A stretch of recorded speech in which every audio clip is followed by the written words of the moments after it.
Zdravo, jaz sem Filip Flisar in ne boste si mislili, tudi jaz sem obiskoval Srednjo šolo za gostinstvo in turizem Maribor. Tako da moram lepo pozdraviti v bistvu celo šolo, učitelje, učiteljice in pa seveda tudi zdaj naše mlade učence.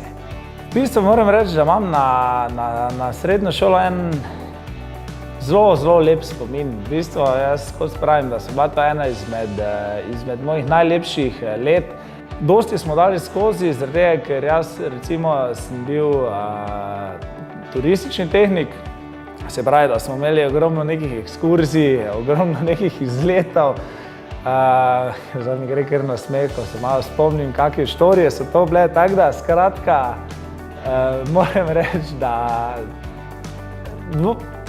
ne morem zagotovo reči, ampak mislim, da tako se menim s kom drugim prijatelji iz ostalih šol, da smo se mi imeli tukaj zelo lepo.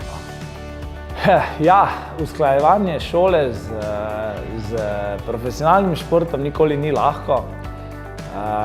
Sploh, če je to smučanje, ker moramo vedeti, da pač celo zimo jasno športnik izostane. Tako da v bistvu šolo sem delal od septembra do, če rečem, konca oktobra sem bil tukaj, pol pa me ni bilo do, lahko kar rečem, aprila. Tako sem v bistvu šolo mogel pol narediti v parih mesecih, kar je bilo zelo težko. Še zdaj moram reči, da sem lahko ponosen brez enega popravnega izpita.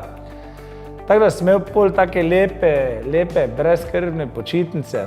Tako da se da, vse se da uskladiti šolo z treningi, ampak pač jasno, tukaj v prvi vrsti je najbolj pomembna samo disciplina, da pač takrat, ko delaš, takrat se učiš z razlogom, zaradi tega, da boš pol imel fraj čez počitnice in to je to. Zdaj, moji prijatelji, tisti, ki me najboljše poznajo, so vsi prepričani, da me jaz en dan imel gostilno. Zaradi tega, ker pač takrat kuham. Predvsem pa imam rad, vidim, da ne vem, če nekaj skuham, da nekoga zadovoljim. In v tem pač uživam in vsi so prepričani, da mi jaz imel gostilno enkrat. Kaj naj rečem?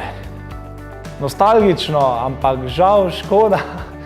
Moji časi srednje šole so minili, zdaj, ko tako pogledam nazaj, bi se s veseljem šel še enkrat, ampak mogoče pa kdaj moj otrok pride sem, pa še prišel na kakšno govorilno uro.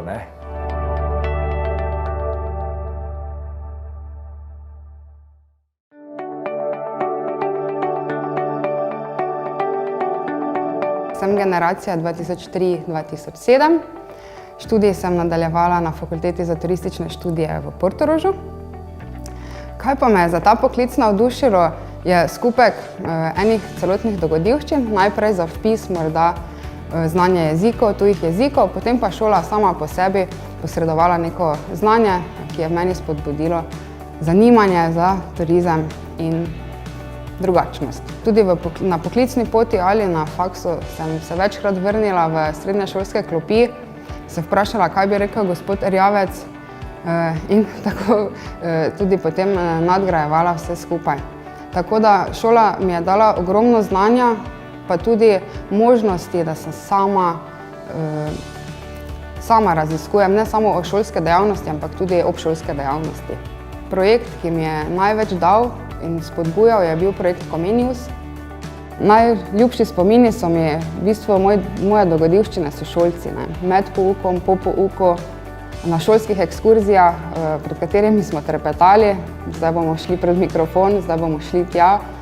Ampak potem nekako na ekskurziji se je vse poklopilo. Naenkrat smo bili mi turisti, o katerih smo se učili, vodniki smo postali, o katerih smo se učili, spali smo v hotelih, o katerih smo se učili in nekako je to meni predstavljalo neko celoto, torej, da želim v turizmu ostati. Kot profesorica je pravzaprav hecno. Najzanimivejše mi je iti v zbornico. Tega, kar prej nismo delali. Marsikaj se je spremenilo, tudi izgled šole, izgled učilnic, izgled uniform. Tudi nekateri učitelji so se menjali, ampak sem vesela tudi učiteljev, ki so mene učili na šoli, se tako bolj domače počutim. 4 leta mine zelo hitro. Čeprav si zdaj še ne znate predstavljati, kako boste gledali nazaj na srednjo šolo, poskusite maksimalno izkoristiti svoj prosti čas, znanje, ki vam se ponuja, delajte seminarske naloge, sodelujte, nič ni narobe, če znate tudi kaj več, kar v knjigi ne piše.